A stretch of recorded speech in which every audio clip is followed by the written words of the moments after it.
مرحبا بنات، شلونكم؟ اليوم الوصفة مالتنا اللي هو المحشي البصل.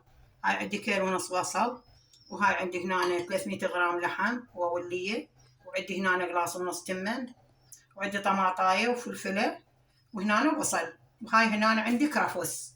هاي عندي تمر هنداني مالته مطلع النوى مالته، وعندي المعجون، وهاي عندي فلفل أسود ولامندوز وملح. نبدأ الوصفة مالتنا بالصلاة على محمد وآل محمد، وراح أجمع لكم المكونات.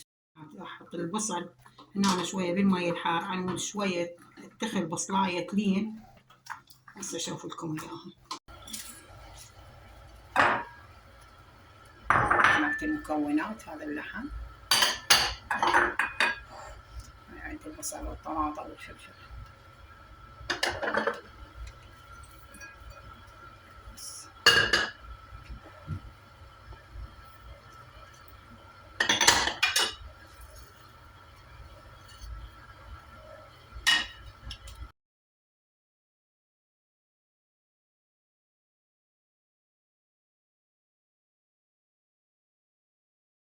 شوية زيت خلينا هم بالحشو.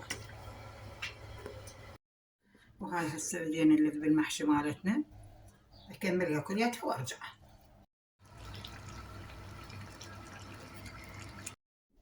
وهاي حبايب قلبي كمل المحشي مالتنا مال البصل. إذا عجبكم الفيديو لا تنسونا باللايك والاشتراك، وسلامكم العافية.